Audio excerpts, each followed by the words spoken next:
जय हिंद मेरे प्यारे बच्चों, आप सभी का स्वागत है। एक्सरसाइज 4.3 का प्रश्न नंबर 2। प्रश्न नंबर 2 में दिया है कि उपयुक्त प्रश्न 1 में दिए गए द्विघात समीकरणों के मूल अगर हो तो द्विघात सूत्र का उपयोग करके मूल को ज्ञात करना है इसमें, है ना। तो हम लोग इसको चेक करेंगे फिर से। ये तो द्विघात पे है, जैसे कि ax² plus bx plus c equal to 0। इसका मतलब a बराबर 2, b बराबर -7, c बराबर 3। तो लिख लेंगे हम लोग यहाँ भी कि a बराबर 2, b बराबर -7, c बराबर 3। d बराबर निकालना है इसमें, d बराबर b² माइनस 4ac। b का वैल्यू -7 है तो 7 का स्क्वायर माइनस 4 गुने a का वैल्यू 2 गुने c का वैल्यू 3। 7 सत्ते 49 प्लस में माइनस 4 दूना 8, 8 त्रिक 24। ये हो गया कितना? 49 में से 24 गया तो 25। इसीलिए d बराबर कितना हो गया? 25। तो ये d जो है ये तो मूल क्या है? अस्तित्व में है ना।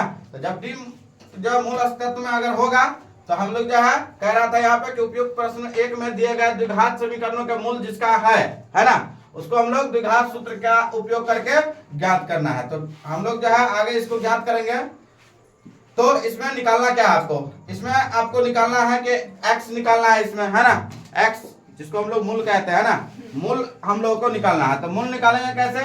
तो ये यहाँ जो आपको दिया हुआ है कि 2x² माइनस 7x प्लस 3 बराबर में 0। आपको यहाँ से भी सब कुछ पता ही है, ठीक है।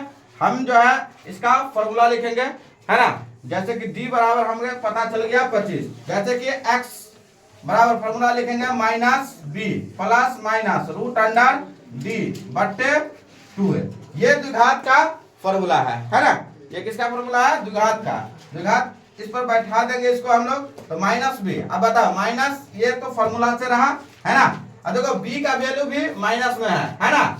देखो b का वैल्यू भी माइनस में 7 दिया हुआ है, तो हम लोग माइनस में 7 रख लेंगे, ठीक है। प्लस माइनस तो प्लस माइनस कर दिए। √d का वैल्यू हम लोग निकाल के भी रखे हुए हैं अभी जो किए हम लोग, है ना। तो d बराबर क्या हमारा आ गया यहाँ? d बराबर 25 हो गया। और 2 फॉर्मूला से है तो 2। a का वैल्यू कितना? तो देखो a का वैल्यू 2। तो देखो माइनस को अगर हम लोग माइनस से गुना करेंगे, है ना, तो माइनस को माइनस से गुना करेंगे तो कितना हो जाएगा? प्लस में 7 हो जाएगा। प्लस माइनस आयो 25 का वर्गमूल हम लोग निकाल लेते हैं तो कितना आता है? 5। वर्गमूल निकालने आता है ना। चलो तो वर्गमूल निकालने आता है तो 5 है 25, है ना। तो 5 यहाँ आ गया, 2 दूना 4, ठीक है। चलो आगे हम लोग बात करते हैं कि इसका जो मूल ज्ञात करेंगे। तो देखो यहाँ भी है आपको एक बार प्लस में और एक बार माइनस में, ठीक है। तो यहाँ पे आप प्लस VE लेने पर यानी पॉजिटिव साइन लेने पर, है ना, पॉजिटिव साइन लेने पर x का जो वैल्यू आएगा x बराबर वो क्या आ जाएगा? 7 प्लस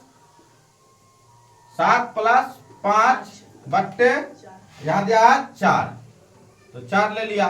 तो 7 और 5 कितना होता है? 12 बट्टे 4। 4 से काट लेंगे इसको, 4 दिए 12। इसीलिए x बराबर कितना आ गया? 3, है ना। चलिए अब हम जो है माइनस यानी निगेटिव साइन लेने पर, ठीक है, निगेटिव साइन लेने पर, है ना। तो निगेटिव साइन अगर लेंगे तो क्या आ जाएगा? x का वैल्यू आप देखो 7, तो 7 प्लस था यहाँ, अब हम लोग निगेटिव साइन ले रहा है यानी कि माइनस वाला चिन्ह ले रहा है, ठीक है। प्लस वाला एक बार ले लिए तो माइनस वाला चिन्ह लेंगे, तो माइनस 5 है तो 5, अब बट्टे में 4 है तो 4। तो 7 में से 5 घट गया, कितना बचेगा मेरे पास? 2, है ना।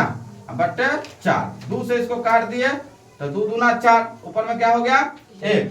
तो इसीलिए x बराबर कितना आ गया यहाँ? 1/2 आ गया, ठीक है। तो हमारा मूल जो है यहाँ पे क्या हो गया? हम लोग अगर लिखते हैं कि अतः मूल बराबर क्या हो गया? तो मूल हमारा क्या आ गया? 1।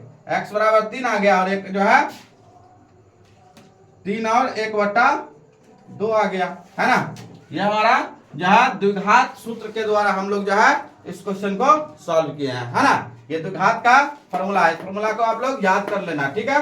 ये फॉर्मूला बहुत ही इंपॉर्टेंट है, आपको एग्जाम में बहुत काम आएगा ये फॉर्मूला। और ये भी याद रखना है d बराबर b² माइनस 4ac, ये भी बहुत ही काम का है, ठीक है।